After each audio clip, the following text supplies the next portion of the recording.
Okay, here's another question, and I'm going to just kind of shape this question. How do you handle someone, either husband, wife, kid, who is a slacker? I guess with a parent who won't get a job, won't do anything, won't get life in gear, won't do better in school. How do you handle the person that seems to be settling for mediocre, or let's say less than mediocre? Not, because there's nothing wrong with, being a C student. Trust me.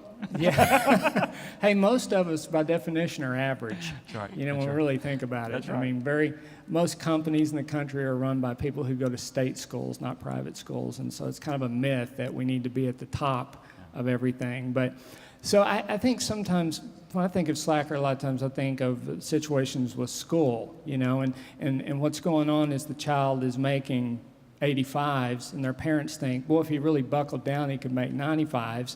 So they're on his back all the time about that, and he gets to the point where, hey, I just won't do anything, and then they just shut completely off, So one thing I talk to in that situation is about parents picking their battles, not to focus so much on what they're doing wrong, but to focus more on what they're doing right.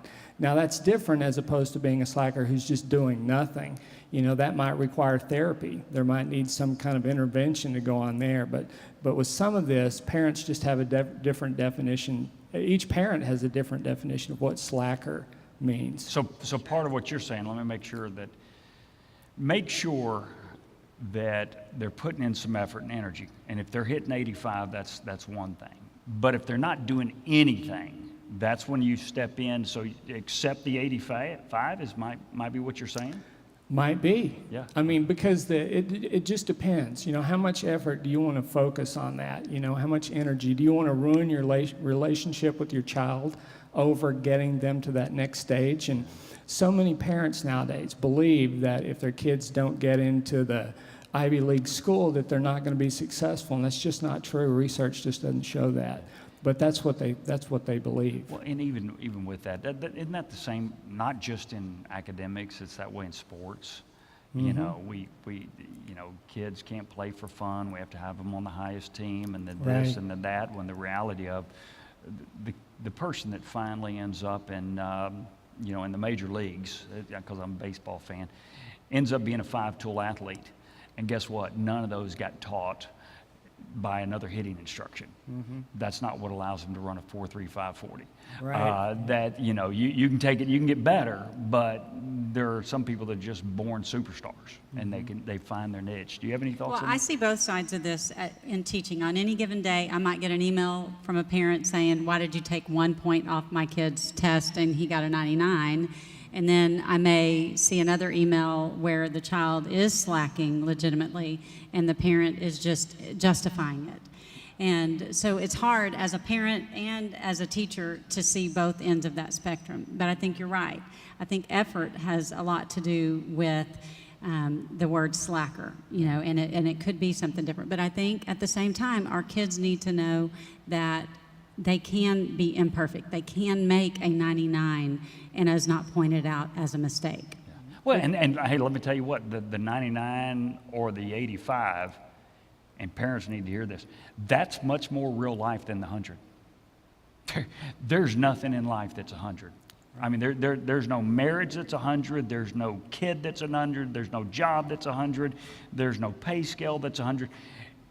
Life is 85 to 95, and it's best case scenario. And let me tell you what, if every kid, back to what you think, and I heard you say something about this, James, one time, is that one of the things with our parents being so involved, and I heard about your email there, is we don't teach our kids to cope. The truth is, at some point, all but 12 people are going to get cut from the basketball team. And if our kids can't cope with that, I mean, do you have any thoughts on that? Maybe part of slacking is not being able to cope. Yeah, I think unrealistic expectations is what we see a lot of, and it's all ethnicities too. It's not just one particular group. There's a good book called Generation IY, and Tim Elmore, he's a good Christian guy. He's from Georgia. And I read a book of his. He works for Chick-fil-A, and he does trainings for companies. And he started having, at his seminars, he would have managers come up to him and say, you know, these kids today, they just won't show up for work on time. They seem overwhelmed when you give them something to do. They can't handle stress very well. So he started doing research. And he calls it IY generation, the kids who grew up with the internet, little I. And so kids after 1992. And they grew up with instant food, instant friends, instant music, whatever they want's instant. They also grew up in the self-esteem generation, where everybody got a trophy. Nobody's a winner. I think my son was in 5th grade before he realized he had never won a baseball game. You know, he thought they never kept score or anything, you know.